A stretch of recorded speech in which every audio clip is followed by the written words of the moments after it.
আসসালামু আলাইকুম বন্ধুরা, কি অবস্থা? সবাই কেমন আছেন? আশা করি সবাই ভালো আছেন। আমি আলহামদুলিল্লাহ ভালো আছি।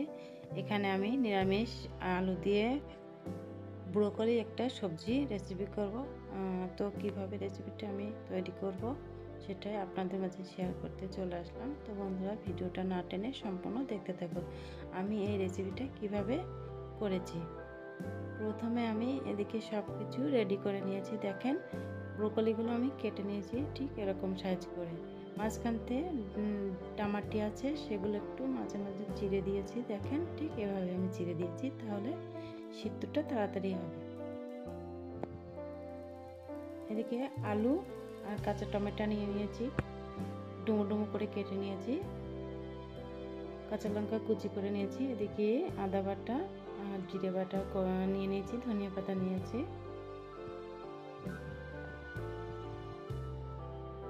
এবার আমি কড়াইতে পানি বসিয়ে দিয়েছি। ব্রোকলি আর আলু একটু সিদ্ধ করে নেব।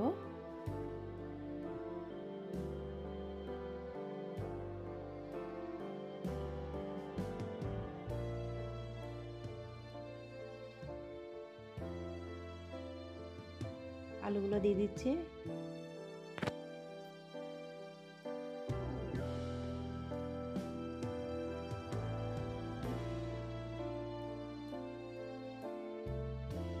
এবার আমি লবণ দিয়ে দিব।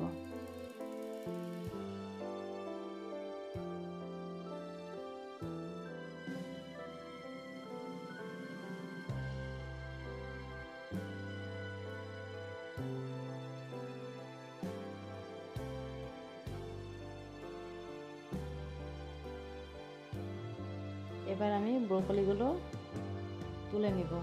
এটা ভাপ দেওয়া হয়ে গেছে, এটা আমি বেশি সিদ্ধ করিনি। বেশি সিদ্ধ করলে হবে না, মিডিয়াম সিদ্ধ করে নিয়েছি। আলুগুলো আর একটু সিদ্ধ করে নেব। আমি গরম পানির ভেতর থেকে ব্রোকলিগুলো তুলে নিচ্ছি।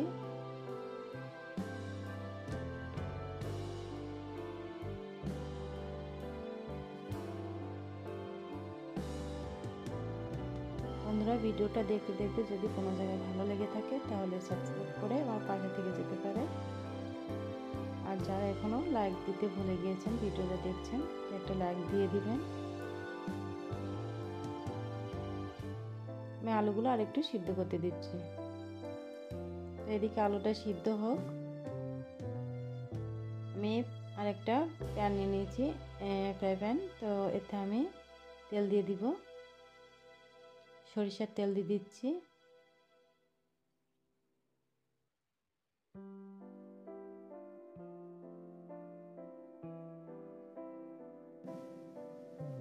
ব্রোকলিগুলো আমি ভেজে নিব। তেল গরম হয়ে আসলে আমি ব্রোকলিগুলো ঢেলে দিলাম।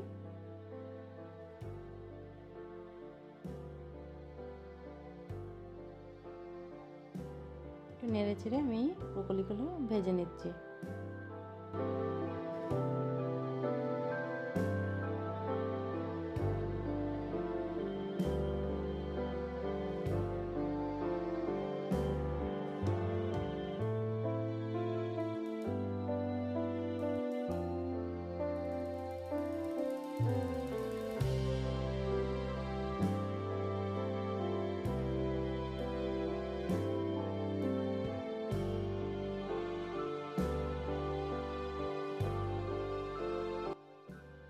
আমি চারিপাশটা উল্টে পাল্টে ভেজে নিচ্ছি।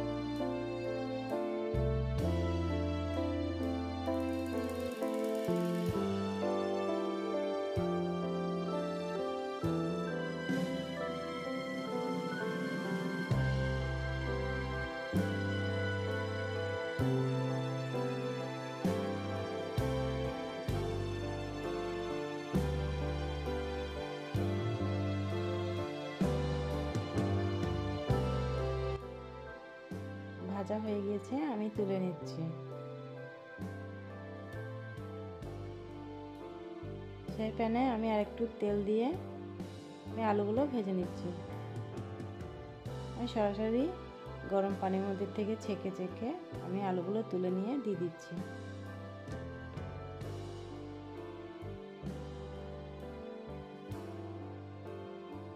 এবার একটু ভালোভাবে আলুগুলো ভেজে নিব।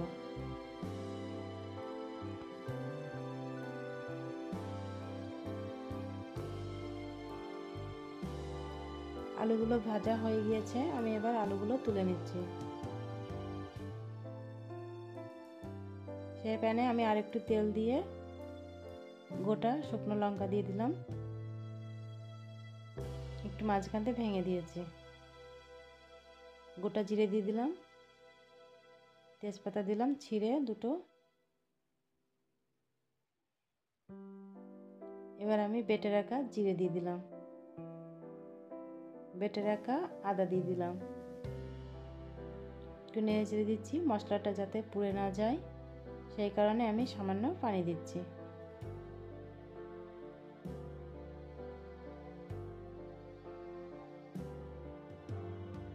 চুলার আঁচটা মিডিয়াম রেখেছি, মশলাটা যাতে পুড়ে না যায়।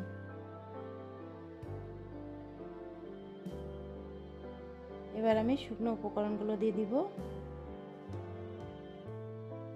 সামান্য হলুদ গুঁড়া দিচ্ছি,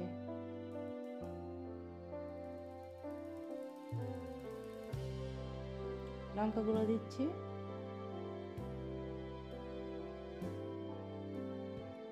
কুচনো কাঁচা লঙ্কা দিয়ে দিলাম,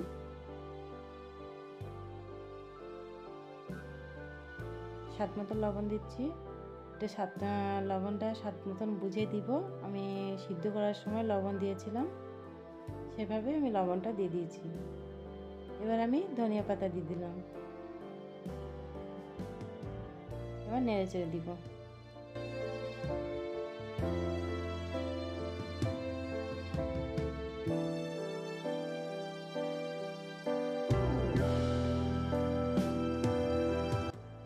মশলাটা কষিয়ে নিচ্ছি।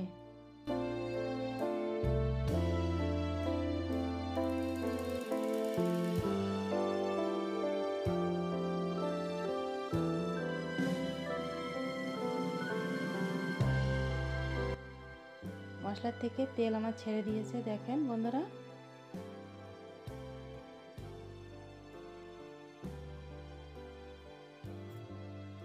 এবার আমি ভেজে রাখা আলু দিয়ে দিলাম,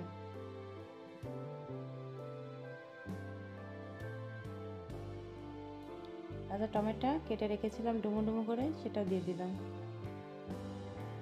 আলুর সাথে টমেটো ভালোভাবে মশলার সাথে আরেকটু কষিয়ে নেব।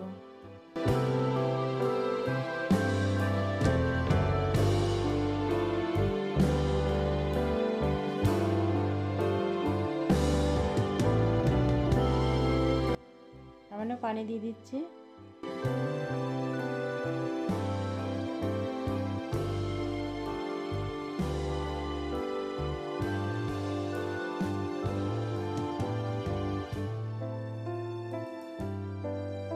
ঢাকনা দিয়ে কিছুক্ষণ রেখে দিচ্ছি।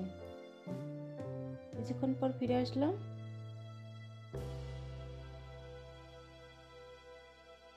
এবার আমি ব্রোকলিগুলো দিয়ে দিচ্ছি।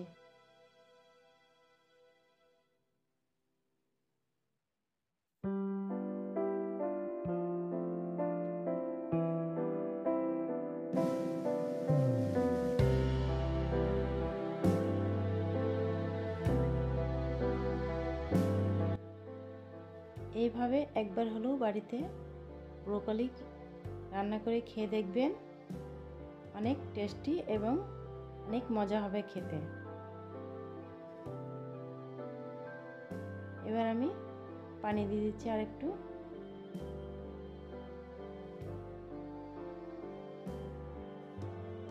এবার টমেটো, আলু, ব্রোকলি আরেকটু আমি কষতে দিব।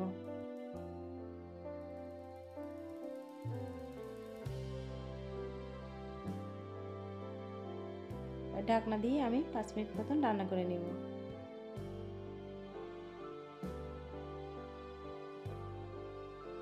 ওপর থেকে আমি এলাচ গুঁড়ো ছড়িয়ে দিলাম।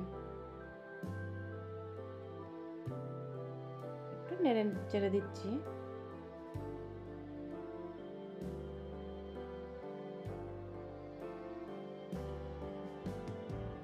বেশি নাড়বো না, বেশি নাড়ানাড়ি করলে তাহলে ব্রোকলিটা ঘুটে যাবে, সবজি আর আস্ত থাকবে না। এভাবে আলতো হাতে আমি তরকারিটা নেড়ে চেড়ে দিচ্ছি।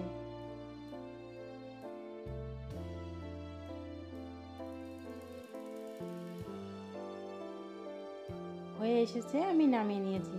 দেখেন আমি পরিবেশন করে নিচ্ছি।